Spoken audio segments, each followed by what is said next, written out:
So from my father, my voice goes in and out. See. So how's everybody today?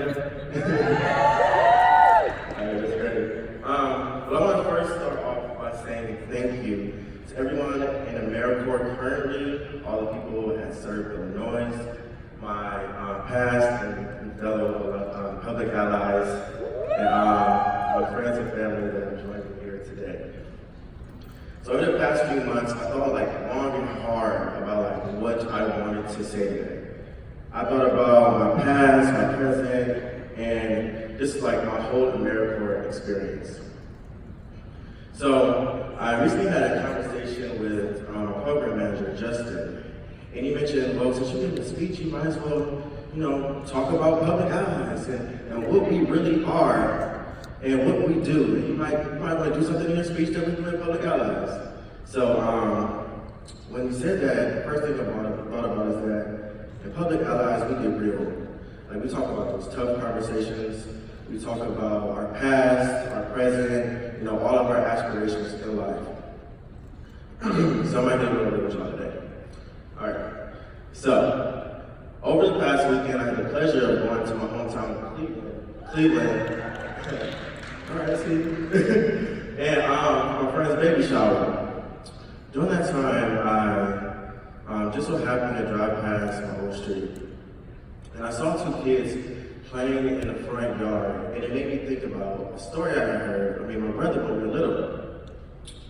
So one day, my cousin hears a small knock at his door. And when he opens it, he sees that it's me and my brother, both under the age of 5. He didn't know how we had got there, how long it took for us to get there.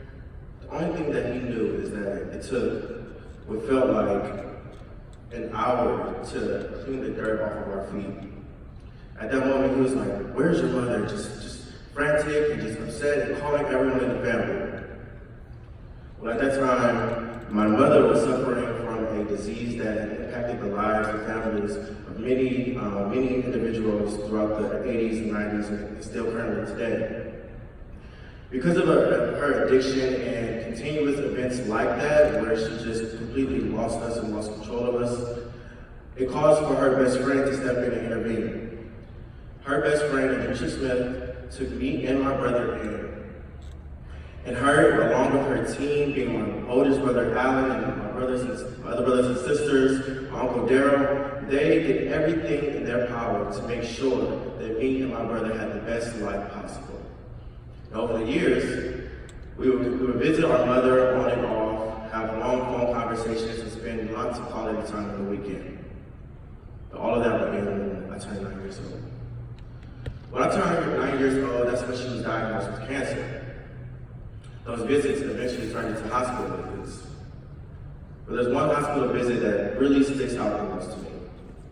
It's one where Judah was so mad at her because the nurses had just told her that my mother refused to eat. And that day, as we said goodbye, I remember saying, "I love you." And I remember being so excited to tell her that we had just took our school pictures, I was looking fresh, and I couldn't wait to bring her one. I will never have a chance to actually give her that picture, because shortly after, she passed away from cancer. Now, my mother's funeral will be a day that I will never forget, not only because of the fact that it was my mother's funeral, but of a moment that happened that day. A man came over to me and my brother, put his hand on our shoulders, and he said, "Hey, hope you guys are okay. I love you, and I hope to see you guys soon." As the man walked away, I leaned over to my brother and I said, who is that? And he said, "Well, that's our father." So not only would that day be the last time that I'll ever see my mother again, it turned out to be the last time I would see my father again. And I'm telling you all this story because these are the kind of events that shape the foundation of my life, that shape the foundation of who I am today. And they forced me to not only be perseverant, but also have optimism and gratitude. Gratitude that I was raised by individuals who wanted nothing from me but for me to be the best that I can be. A year after my mom passed, Andrisha would adopt me and Anthony, my brother. She, at the age of almost 50, started over. As her kids were graduating college, she started over and took us in. And at a young age, I quickly realized it's often the people that happen to come in your life that have the biggest impact on you. It's those lifelong friends, those family friends, those mentors and mentees, teachers and even acquaintances. These people have the power to change your life and the trajectory of your life with each interaction. So because I was always blessed with pure-hearted people that give a stranger the shirt off their back, that will do anything in their power to make sure that me and you had the best opportunities possible.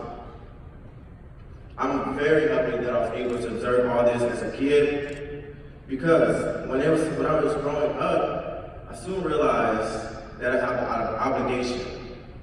So I vowed two things. One, that I would never stop helping people the way that I was helped. And two, that I would always strive to be the best that I can be. Because I owe it to every person that put any time and energy towards making me and my brother succeed. But surprisingly, like most things in life, that's not always the case. It's not as easy as it sounds. Especially when you live in the world that we live in, where it's money driven, and sometimes you just find yourself at those crossroads. Those crossroads that look like, well, if I go this way, I can feel super fulfilled and help a lot of people, but also I don't want to have to wait 10 years to make a decent salary. But if I go this way, I can make a lot of money from the beginning. But I also want to feel fulfilled and feel a purpose, something that I do in life. So I found myself at those crossroads many, many times in my life. Those were my thoughts as I was growing up and going through high school. So when it was time for college, I eventually went for civil engineering. I'm going to take some tea right now. Thank you. So when it was time for college, I went to school for civil engineering. Because you know what? I was listening to every money-minded person around me, telling me how much civil engineers made, how much it was a guaranteed job, all these different things. And I was kind of good in school, so it was cool with me because I knew I could take on the program. But by the middle of my freshman year, I quickly found out that I had chosen the wrong path. I had gone in that direction of every money-minded person. I knew I shouldn't have gone that way. See, there's like a lot of different types of people in this world. For me, there was always just money-minded people and service-minded people. Those money-minded people are the ones you see flexing and bragging on social media, or the ones in the big office that are like closing deals that threaten many stakeholders in many communities. So I'm thankful for the friends that I had at that time, like Rashida, my friend Brian, the twins, because we were having conversations about the state of our country, about race, inequality, and the struggles of the minorities. And it became clear through these conversations that I was service-minded. I believe that the greater the impact, the greater the reward. I knew that for us all to be the best that we could be, it meant us all putting in the work and helping each other. Helping the less fortunate survive and thrive, giving back in not only in ways of direct service, but of knowledge and experience. Saying yes instead of no, I cannot. And working to make the world the best place possible for the next generation. It required change. So needless to say, I changed my major. And at this time, I was told that it could be the biggest mistake I've ever made by changing my major. But I didn't agree. Because even if it was, sometimes you have to go through that trial and error to get it right. You have to make mistakes, you gotta fall, you gotta get lost. But never lose sight of the goal. That's the key aspect. Never lose sight of what you actually feel in your heart. Because no one ever said that the path to success was a freshly paved road. You gotta go over those barriers, you gotta go around those potholes and go over those bumps. So because of these conversations I was having with my friends at the time, and a little more research, it was clear that my area of study should be government and criminal justice. So these were the two biggest systems that I felt needed a change in our society. And I was ready to take on that change. So there was many times I also just wanted to give up though, because at the time, at the University of Akron, only 2% of the black males that went to this university actually graduated. So the odds were definitely stacked in my favor. I mean, not in my favor. I felt like I had to work 3 times as hard.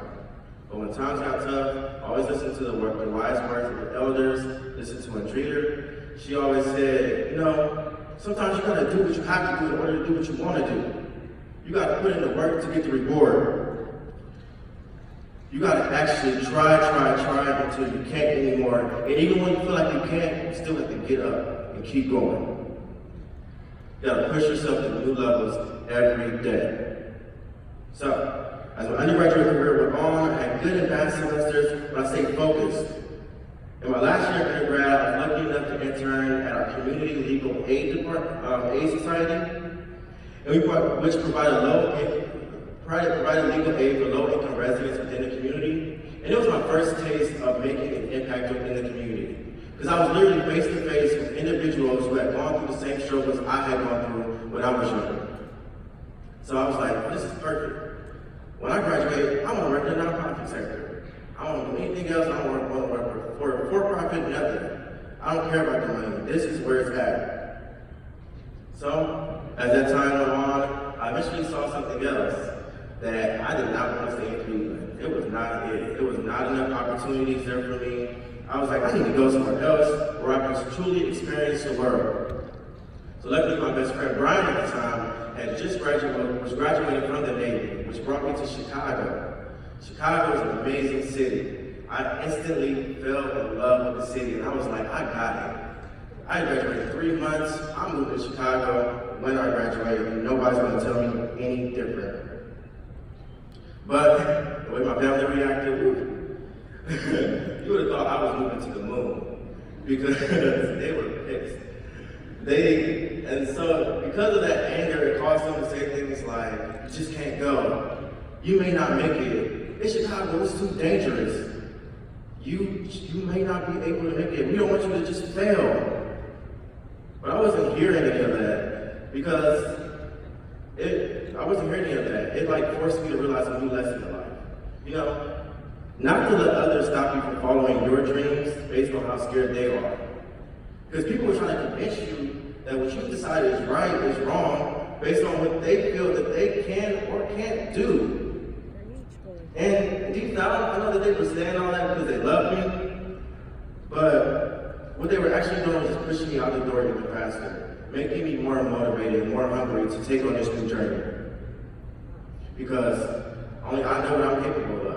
Only I know what I can and can't do. And I, nor you, can't live somebody else's life and expect to be happy. You have to make the decisions that are right for you. So moving to Chicago was a gut feeling. It just wouldn't go away. And I was on it. I was going to make it happen. And as my cross-country coach in high school said, he said, greatness is when preparation meets opportunity. So I prepared. I prepared and utilized the resources I had to make it happen. I had my sister Deanna in Chicago and her dad Bobby. They said they would take me in and give me the chance to make it out of Cleveland. Her dad being from Cleveland knew the struggle of wanting more than that city could offer. My sister took a little more convincing. I had to, really like bag her, but she eventually came around. But luckily, my final semester of undergrad, I was taking my first online class. So because of these online classes, I was able to drive from Chicago to Cleveland 9 times within a month. Going on every interview I could, networking with every person I could, trying to get my bearings in the city. I was going to make it. So all this grinding and going all over the city resulted in one thing, August 15th. On August 15th, I joined that 2%. I graduated from the University of Akron with a Bachelor's in Political Science and Criminal Justice. And simultaneously became the first person in my family to graduate with their degree. And became the first black male from my high school class to graduate from college. It was perfect. I had a place to stay in Chicago. I had found a job the day before graduation at a fancy like law firm, I would be a paralegal, helping a family lawyer. It was great. But it actually kind of all pales in comparison to another goal that I achieved that day. Soon after graduation, me and my friend Rashida, who's sitting right here, we drove up to Cleveland, drove the 30 minutes from Akron to Cleveland, and as I walked up to my mom's grave in the cemetery, and I placed my graduation cap on her grave, literally the only words that could come out of my mouth was that we did it. And I say we because she literally was my guardian angel throughout the entire journey. She was there for me every step of the way. Every struggle, every triumph. She made sure that I was okay.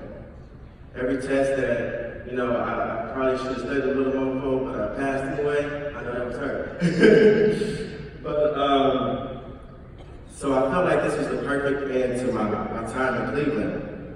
So I moved on to Chicago, and it was great. It was like big city, bright lights. Well, Chicago is like a lot of tolls and traffic and just people everywhere. So as I started this journey and working at this law firm, life kind of threw a curveball at me. I realized like 3 weeks later that I didn't like it there. And I wanted to quit. And when I decided to quit, this time I was called like dumb. I didn't know what I was doing. I should just come home. I was told everything that would deter me from following the path that I knew I had to take. Because I just wasn't feeling it there. Because all I was doing was helping rich people stay rich. I didn't feel like I was actually doing a service in the community by working there. So I knew I had to move on. Because life is too short to stay in a place that you know isn't moving you in the direction that you want to go in. On that road to success, sometimes you have to merge a little, you gotta merge to change your trajectory. You gotta go in that next lane to get a different view to actually see what you want to do. So, I applied for every nonprofit I can find, and I wasn't in a job nowhere. Nobody was hiring me, no nonprofits, doing nothing. I was like, I got this degree, what's happening, what's going on? So after all these countless interviews, I got tired of hearing no. And against my better judgment, I actually kind of settled for the first yes. So I took a job at this startup company, and it wasn't aligned with what I wanted to do, but the job wasn't that bad. I made a lot of money. And also they had unlimited PTO. If you've never had unlimited PTO, it is amazing. So it was like the drawing course.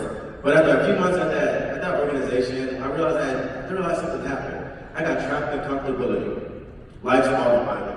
Because when you're trapped in comfortability, you don't realize how fast time is going or how slow you're going to your dreams.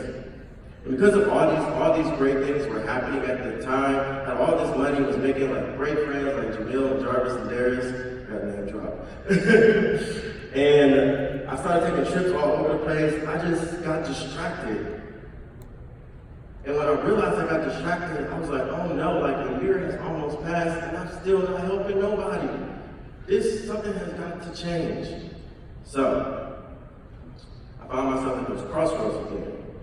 I was like, I'm trying to find every volunteer opportunity, trying to network with as many people as I could. But, I learned at an early age, God has a way of putting people in your life to bring you something.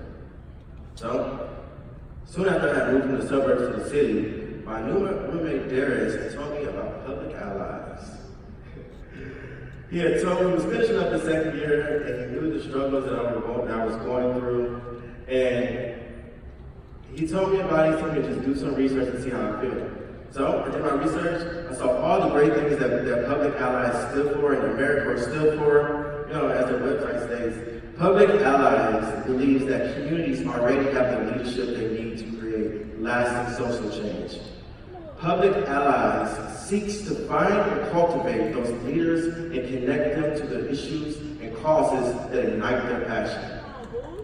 So, I was ready. I knew this was it. I decided to go for it. No matter how much money I was making, I decided to go for it. No matter how much I was okay with this job, I knew that I had to jump and just hope that parachute opened. So, When it was time to interview being an ally for an ally, I was happy to find that the group interview was filled with like-minded individuals. Individuals who had the same passions and ideas I had. The staff were also individuals who were passionate and driven and dedicated to service. Stephanie. So needless to say, I felt just at home. And luckily they felt the same way too, because shortly after I had got the position to be an ally. But now was the hard part. See, I had to find an organization within that I could serve at for these 10 months. I had to pick the organization, and as I went on an interview with about 5 other partner organizations, which consisted of organizations that provided bikes to countries in Africa, help low-income families keep their homes, provided ways for youth to turn their emotions into art. All of them were amazing. It was a tough choice, and it was a rigorous interview process. But one stood out the most to me, the YMCA of the USA. It could be that when I was younger, I liked to swim there, I liked to ride my bike there, a variety of things that had shaped through my childhood. But I also realized that many YMCAs were a safe haven for the inner city kids. And it was an organization that was geared towards youth development, healthy living, and social responsibility. And also, I was also told that they had free food every day, so I was sold. But in September 2017, I joined my AmeriCorps journey. A journey that would not only provide professional development opportunities of personal growth. A journey that would connect me to many like-minded individuals who are emerging leaders within our community, that provide fulfillment in many, many ways, that would expose me to mentoring and that responsibility that we have towards the younger generation. So, as my cohort started last year, we were a cohort of almost 40 people with 40 past struggles and triumphs. 40 people that had no idea the connection that would soon come over the next 2 months. Because on the second week of public allies training, we did circle keeper training. Yeah, y'all know. Circle keeper training. So 40 people went into this room with virtual strangers and came out knowing more about each other than probably the best friends had ever known. Like the stories from that week showed me that my problems and my struggles were not singular. Everyone had gone through similar struggles. It was a part of life. But more importantly, it showed me that a lot of people had just gone through worse. Because I recall the stories from that week of the little girl who teacher constantly called her ugly and locked her in the classroom as a child. The boy who was put out because of who he loved. The individuals who felt like they had failed at everything they attempted and constantly thought about just giving up. The ones that made one mistake, but now will forever have to check a box on every application you submit. These were the stories I heard only in my second week into this journey, but many of the stories that I'll keep forever. So after my first initial month of training, I was, you could say, overwhelmed, tired. But more than anything, I was motivated. Motivated to make a difference. Motivated to be the best person I could be. Motivated to change the world. I just felt the power. I felt 100% certain that I did the right decision by quitting my job and joining AmeriCorps. So as my journey at Y started, I also felt like I had made the best choice in the placement. But soon after I started, I noticed something. I noticed how great everybody was. I mean, everybody was on it, doing the best that they could, like the most amazing people I've ever worked with. And then something happened, self-doubt. Self-doubt was not good. Because I started to feel like, dang, man, I'm not all that great. Like, they doing all this stuff so effortlessly. Like, I gotta try like super hard to even do a little bit of what they're doing. So that self-doubt made me feel like professionally I didn't belong, as if I wasn't good enough. You know, I feel like I started realizing the flaws in my public school education, and just that I just didn't know enough. So I had to make a choice. I can either continue feeling this way and stay down, or I can learn and grow from the situation. So instead of staying down or letting it scare me, I sought out mentors. So what I did was I paid attention to every person I felt was great. I started watching the way they worked, the way they moved, the way they interacted with individuals, and how they spoke in meetings. After all, I was on a new level, and I had to do these things. I realized I had to level up. So over the 10 months at the Y, I focused on making a difference.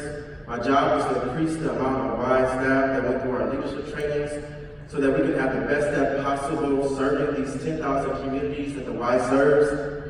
Trainings around diversity and inclusion, enhancing your cultural lenses, and how to run effective programs. So because I didn't get my own way, I went on to create new initiatives, new campaigns, new ways of working, and new content that will be used for years to come. It was great. I loved my journey at the Y. But you know, there's a lesson on that. Even when you feel like you can't do something, or even if you don't know how to do something, look at it as a chance to be a better person. An opportunity to grow. Figure out what you need to do to be the best person that you want to be. Because don't let anything stand in your way, especially not yourself. That's the lesson I learned. So being an ally forces you to take a good look at yourself and what I wanted out of life. And now that I was officially on this path, I started to look years ahead like I had never did before. And then I realized something. I want to do a lot of great things. So I need more knowledge. I needed school. I needed something more than what just professional experience could give me. So I decided to enroll in grad school. I'm now a master's degree candidate, pursuing my master's in public administration with a concentration in economic development, as he stated. I do want to have a large hand in revitalizing an economically and socially unstable community. So I want to have a hand in transforming the lives of everyone in the communities that I serve. I want to make sure that each one of them are better off by the time that I leave. So I want to come to this conclusion if it wasn't for public allies. My cohort directly showed me what's at stake in these communities every day, especially in the city of Chicago. You know, we don't have enough fresh food options, parks, hospitals, positive outlets for youth, or even adequate infrastructure. Taking on grad school while doing public allies was tough, but it was a challenge that I was willing to take. I knew that I could push myself to new limits that I hadn't before. I knew that I could handle it. But I will admit that I had a lot on my plate. Like constantly, some days I just felt like I just had so much to do. My other allies can attest to this. Sometimes you just feel like you just got so much to do and it's not enough time in the day. Especially on my Thursdays where I had to go from mentoring to placement at the Y to school until 8:30 at night. I was just like burnt out those days.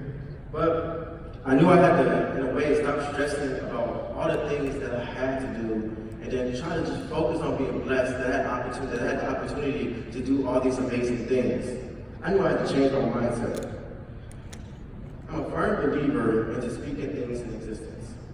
So in the process of changing my mindset to a more positive way, I just started to start something. I decided to start every morning with saying that I get to be great every day. So every morning, I said, through public allies, I get to be great every day. I will not lie to you, every morning was not like that. Some mornings was like, I get to be great every day. I don't want to be great. I don't feel like being great today. You know what's great? The snooze button. But like, I knew that there's an importance of how you show up every day. You know, because people notice like when you're late, when you're upset, when you're just looking just tired. But most importantly, there's an importance in your attitude. By me saying I get to be great every day, I started each one of my days with that positive attitude that set that foundation for that day. Because there's an importance of your attitude, it's just a reflection of who you are. It's the first thing that people notice about you. I found this especially true when it came to mentoring, because kids notice everything. They notice every little thing about you. So I knew I had to be on my stuff every day, making sure that I was the best person I could when I showed up to each one of these mentoring sessions. We mentored 9th graders at the Southwest Side School in Chicago.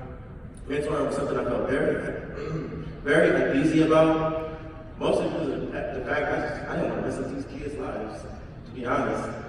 I just felt very uneasy about it. And we were going to these schools, doing trauma-informed mentoring, going in there trying to prepare these students for hardships that they might go through or have gone through in life. We did exercises on the importance of trust, community, school, interacting with peers. And over the school year, we tried to teach these kids everything that we could that would make them better individuals by the time that we left. And we did it. We tried our hardest. And as a result, every week we saw how excited those kids were to see us. Each week that we came into that school, they could not wait for our sessions to start. And that was an amazing feeling. Because mentoring made me see firsthand the effect that we can have on the next generation. You know, kids are the future. You know, it's our job to provide the best opportunities that we can for them, and also the best society that we can for them. These kids also taught me many things about myself. One, being patient. I definitely needed that. But they also taught me to be more empathetic, how to think outside the box, but most of all, listen to understand and not just to respond. It's not always about trying to get your point across or trying to teach a lesson. You know, we spend more time listening to the youth. The rewards for all of us can definitely be endless. So after the school year was over, we got the surveys back, and I was shocked when I got those surveys. The kids wrote like the most amazing things. They said that they learned how to trust. They learn how to talk to their mothers and their fathers. They learn how to express their anger in different ways. They learn how to talk to their teachers if they needed a problem or they need help with a problem. And also they learned the importance of community. They learned how important it is to take care of your surroundings, take care of your neighborhood, and put pride into everything that you do. So as that wrapped up, the end of my ally year wrapped up, and that was really nice too, because one, I made it to those 1,700 hours. It's like, yes. But also, I accomplished a lot of my placement and in my personal life. And then also, I finished my first semester of grad school with a 4.0. So that was amazing. So literally, things literally couldn't get any better at that point. But I was wrong. Because one day I was going into the school at the end of mentoring, after it was over, I went to go pick up some paperwork and I read it to one of the kids. And we were just having a regular conversation about how the school year was ending up, how his test was and such. But then he interrupted me and he said, Donald, man, you really care about this. So he was like, no, like, you really care about this. Nobody has ever cared about what I wanted to do. You make me want to succeed. You literally make me feel like I can do whatever I want to do. See, to me, that's right there, that feeling I got from that, that's what service is all about. I had a hand in changing the trajectory of a kid's life by simply being a positive influence in it, by providing a safe place for them to learn, for them to grow, and give them the freedom to be who they are. So, like, a life of service is a life of unlimited rewards. It's a job of every one of us to use the resources that we have been given and blessed with to give back. It's our job to do whatever we can to make the world the best place possible for that next generation. Thank you.